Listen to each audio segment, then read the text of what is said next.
Challenge বলতে আসলে আমরা যারা প্লেয়ার আমাদের জন্য নতুন চ্যালেঞ্জ বলে কিছু নেই। প্রত্যেকটা সিরিজ, প্রত্যেকটা খেলা সব কিছু নতুনভাবে আমাদেরকে শুরু করতে হয় এবং আমি মনে করি এভরিথিং ইজ চ্যালেঞ্জিং।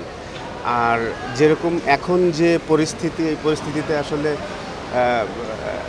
আমি জানি না, মানে এখন তো খুব একটা বাজে অবস্থায় নাই, সিচুয়েশন ওরকম নাই, যে কারণে কিন্তু আমাদের খেলাগুলো কিছুটা পিছিয়ে ছিল, একটা মানে অশান্তির মধ্যে ছিলাম যে, তো সেটা থেকে উতরে এসে এবং আমি শিওর যে আমাদের পলিটিক্যালি কোনো আসলে ইম্প্যাক্ট পড়ে না সাধারণত ক্রিকেটের মধ্যে, বিকজ ক্রিকেট কিন্তু ক্রিকেটের গতিতে এগিয়ে যায়, স্পেশালি প্রত্যেকটা স্পোর্টস আসলে। তো আসলে ওইটার জন্য আসলে চ্যালেঞ্জের কোনো কথা না, চ্যালেঞ্জ হচ্ছে আমাদের ক্রিকেটটাই, যে যখনই আমরা যেখানে খেলতে যাই প্রত্যেকটা জিনিসই আমাদের জন্য চ্যালেঞ্জিং আসলে। এ টিম যাচ্ছে মূলত কয়েকদিন পরে ন্যাশনাল টিম যাবে, নিশ্চয়ই প্রস্তুতির জন্য অনেক বড় একটা সুযোগ, যেহেতু পাকিস্তান আমরা এখন পর্যন্ত কোনো ম্যাচ জিততে পারিনি ইন্টারন্যাশনাল। খুবই বড় অপরচুনিটি বাংলাদেশ টিমের জন্য এবং সবথেকে বড় ব্যাপার হচ্ছে যেখানে ন্যাশনাল টিম খেলতে যাবে সেখানে আমাদের এ টিম আগে যাচ্ছে।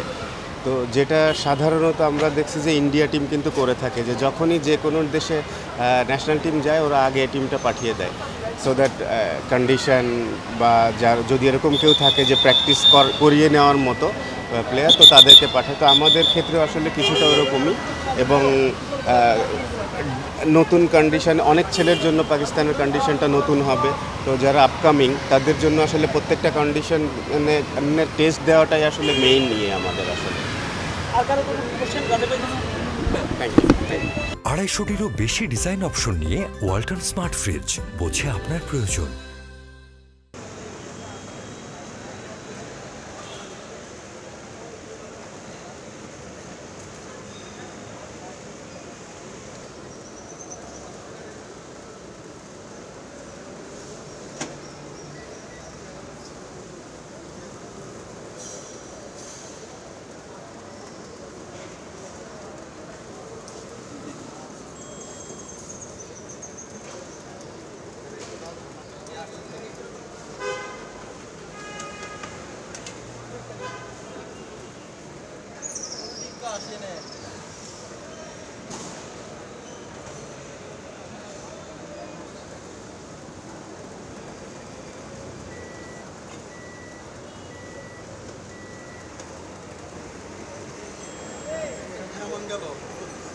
দিতে দিতে সময় লেগে গেল।